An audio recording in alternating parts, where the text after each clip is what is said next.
When a rising power grows strong enough to challenge an established one, history tends to rhyme, and it rarely ends well. And that same pattern is playing out again today as China rises to confront America's long-standing dominance. And that's why today we're going to go beyond the headlines and into the forces that actually drive these conflicts, the hidden strengths and crippling weaknesses on both sides, and ultimately what all of this means for the future of the US and the world. My name is Nick, and you're watching Coin Bureau Finance.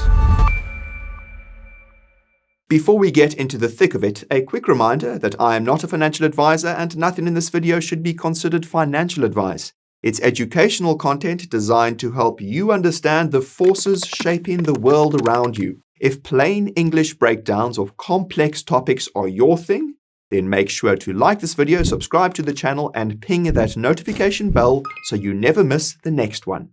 Now, the rivalry between the United States and China might look like a modern geopolitical drama, but this script is ancient. In fact, this pattern has repeated for more than 500 years and almost always ends badly. The dynamic was first identified 2,500 years ago by the Greek historian Thucydides, who wrote about the Peloponnesian War. His famous conclusion was that, quote, "It was the rise of Athens and the fear that this instilled in Sparta that made war inevitable." And that dynamic, where a rising power threatens to displace an established one, is what we now call the Thucydides trap. And history is brutally clear about how this usually plays out. Over the last 5 centuries, this pattern has appeared 16 times, and 12 of those have ended in devastating conflict. So not because either side woke up one morning and decided, let's start a global conflict, but because the rise of one and the insecurity of the other created a toxic mix of pride, miscalculation, and paranoia. But what makes this dynamic especially dangerous is how quickly it can escalate. They usually begin with a misunderstanding, diplomatic pressure, and isolated incidents that spiral out of control.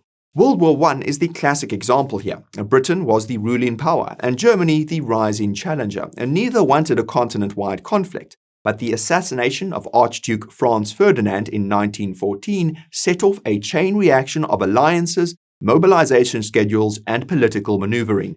6 weeks later, Europe was on fire. So the lesson is grim and unavoidable.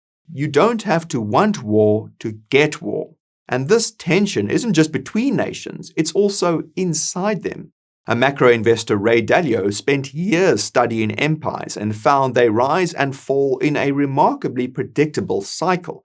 According to his framework, the United States is now in stage 5 of decline, the phase marked by extreme internal conflict, heavy debt burdens, and the erosion of key institutions that once held everything together. This internal fragmentation is exactly the signal a rising power waits for. The US is still the world's dominant military and financial force, but it is weakened by domestic division, and historically, that's the moment rivals make their move. But unlike the previous 15 cases, there's a new and terrifying variable. This time, both sides are nuclear powers. A direct war would be catastrophic for both, potentially for the world. And that's why this dynamic haunted President John F. Kennedy during the 1962 Cuban Missile Crisis. Reflecting on World War I, he warned, quote, if only we knew. It was this fear that pushed him to embrace a new strategic principle, that a nuclear war cannot be won and therefore must never be fought. And that is the constraint shaping the rivalry today. Neither Washington nor Beijing can afford a head-on military confrontation, which means the conflict must unfold in the shadows through economics, technology, alliances, and financial systems, a high-stakes power struggle that has to be managed, not fought. Now, if history explains the structure of this rivalry, the obvious question becomes, what triggered the modern breakdown? And more importantly, why now? And to answer that, we have to start with China's worldview. For Chinese policymakers, the 19th and early 20th centuries weren't just a difficult chapter, they were the so-called century of humiliation, a period of weakness, invasion, and foreign control that only ended when Mao Zedong took power in 1949. And that trauma still shapes the psychology of the Chinese state. and it's the chip on the shoulder that drives everything. So when you look at China's rise today, it isn't a spontaneous economic miracle. It's a deliberate national project known as the Chinese Dream, the rejuvenation of the Chinese nation. Xi Jinping has called this rejuvenation the, quote, greatest dream of the Chinese people since the advent of modern times. And crucially, it comes with a deadline, 2049, the centenary of the People's Republic. By then, China intends to be unambiguously number one with an army that can, quote, fight and win. And if history is any guide, China means it. Their ability to plan over decades is unmatched. When Deng Xiaoping experimented with socialism with Chinese capitalistic characteristics in the late 1970s, he chose a sleepy fishing village called Shenzhen as a test. And that village became a megacity. Incomes exploded from $1 a day to over $30,000 a year, and China became the world's factory. And that capacity for execution remains astonishing. In 2015, Beijing rebuilt the entire San Yuan overpass, an enormous piece of infrastructure, in 43 hours. That's not just efficiency, that's state capability. But here's where the story turns. Although China has been executing its long-term plan with discipline, the catalyst for this current geopolitical rupture wasn't Chinese strategy. It was a major strategic blunder by the United States. This August, Washington decided to use its financial power not against its rival, but against its own partner. The US imposed a 50% tariff on $15 billion of Indian exports, punishment for India buying discounted Russian oil and undermining Western sanctions.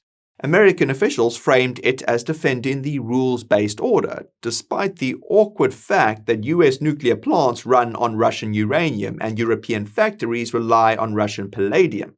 But the strategic mistake was that India, the loyal partner, got the stick. Meanwhile, China, the actual rival, got the carrot, in the form of a yet another 90-day delay on the threatened 145% tariff on Chinese imports. In one stroke, the US confirmed that its financial system is a political weapon, and not just against adversaries, but against its allies too. And India reacted instantly. Having now tasted the same treatment normally reserved for Iran and Venezuela, New Delhi effectively said, "We deserve better." Within weeks, India deepened trade talks with BRICS nations, ASEAN nations, and the Gulf states, and began exploring rupee ruble and rupee yuan payment systems to bypass the dollar entirely. So, Trump's tariffs did more for de-dollarization in 6 weeks than BRICS achieved in years of summit speeches. And it didn't stop there. At the Shanghai Cooperation Organization Summit in Tianjin, Modi met Xi for the first time in 5 years, and the two quietly resolved their long-standing border dispute. Xi declared that, quote, the dragon and the elephant have to unite. Modi doubled down, saying that India-China relations, quote, should not be seen through a third country lens, and that was a direct rejection of the US strategy, an Indo-Pacific containment plan undone in about 72 hours.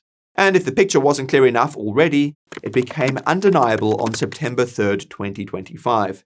Xi, Putin, and Kim Jong-un stood side by side at a Beijing military parade, flanked by representatives from 25 countries considering alternatives to the existing order.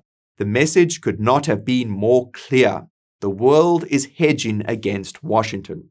A single tariff blunder had triggered the very outcome US strategists feared most: the formalization of a multipolar world. Now, the world may be watching this rivalry through a geopolitical lens, but the real question is much simpler. Who actually holds the stronger hand? Because underneath the military posturing and diplomatic theater, the outcome of this contest will be determined by structural economics and internal cohesion, not flag-waving. And this is where things get uncomfortable for Washington. So, let's start with the United States. On the surface, America still looks like the unchallenged superpower. But peel back the layers, and the foundation is far less stable than most people realize. Interest payments on the national debt are now larger than the entire US defense budget, a condition economists call fiscal dominance. Simply put, it means the system is now hostage to its own debt burden. At the same time, the social fabric is fraying. Only 4% of Americans marry across party lines, a data point that captures how deeply partisan the country has become. And as Ray Dalio warned in his framework for the rise and fall of empires, the United States is deep into Stage 5, a period defined by internal conflict, wealth gaps, and institutional decay. You see this especially among the younger generations. Many no longer believe the so-called American dream is obtainable. With the average home costing 7 times the average income, millions of young Americans have become permanent renters. And renters, historically, are far less likely to defend the system, because when an entire generation feels shut out, economic nihilism takes root. But America's most immediate vulnerability is industrial, not social. Its power grid is in such poor condition that the US now produces half the energy of China. And this lack of capacity means the US can't even support the energy-intensive aluminium production needed to respond to China's recent gallium export ban. And even when the US reopened the Mountain Pass rare earth mine, the raw output still had to be sent to, you guessed it, China, because the US no longer has the expertise to process it. And that is decades of industrial neglect laid bare. And you can learn more about China's control on critical minerals right over here, by the way.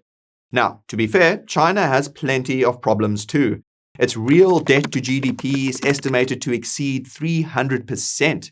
Its stock market has gone backwards over the past decade due to CCP overreach, and household consumption sits at a dangerously low 39% of GDP.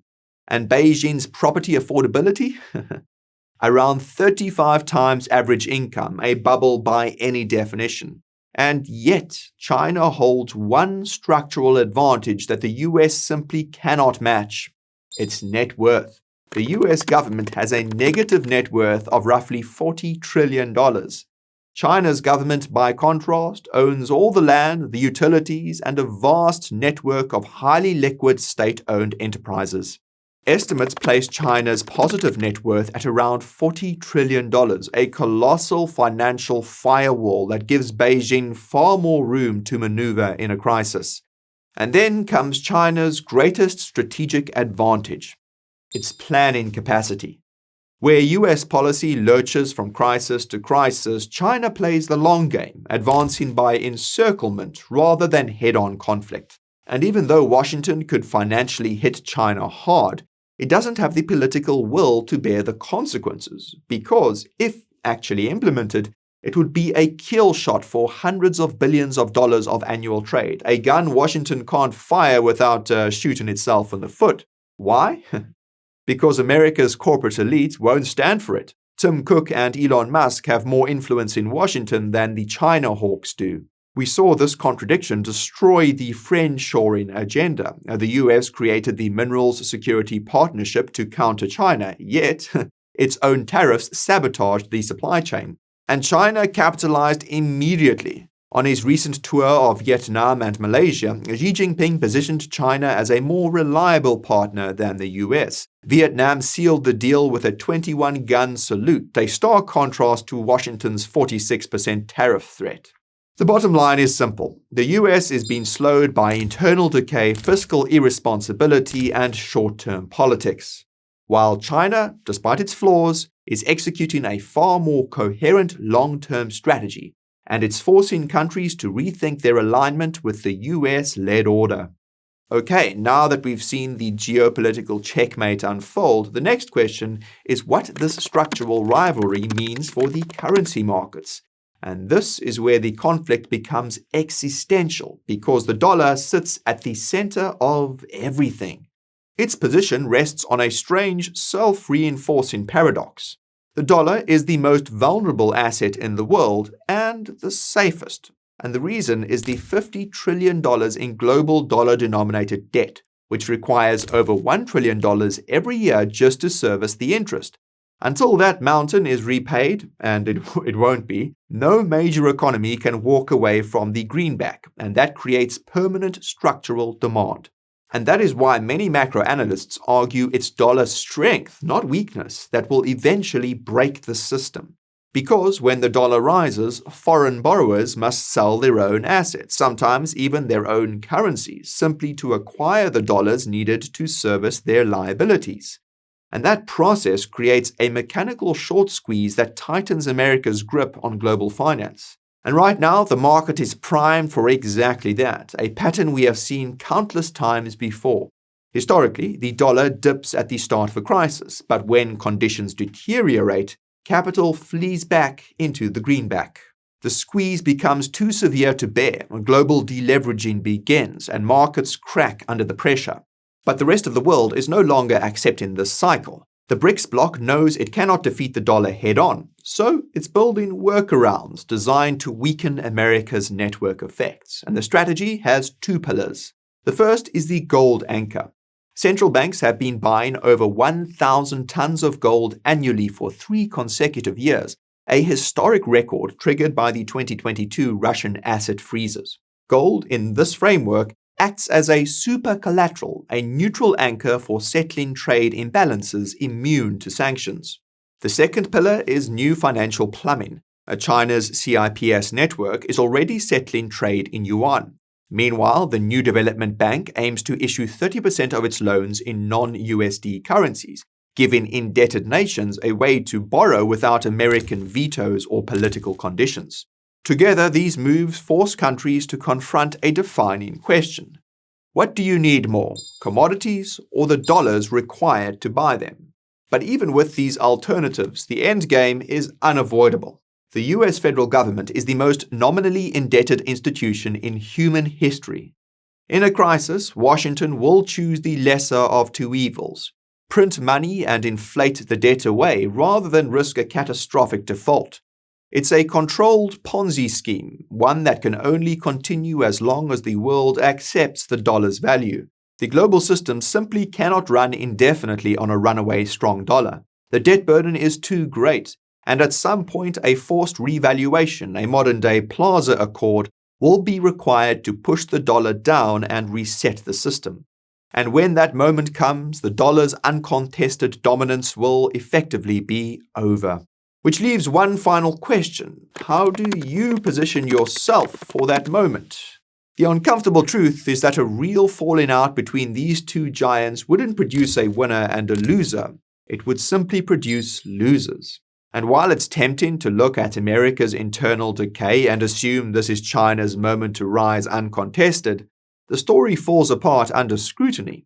China has just as many structural weaknesses. They're simply better at disguising them. So, rather than asking which superpower wins, the real question becomes, what happens to ordinary people living inside the system when it finally reaches breaking point?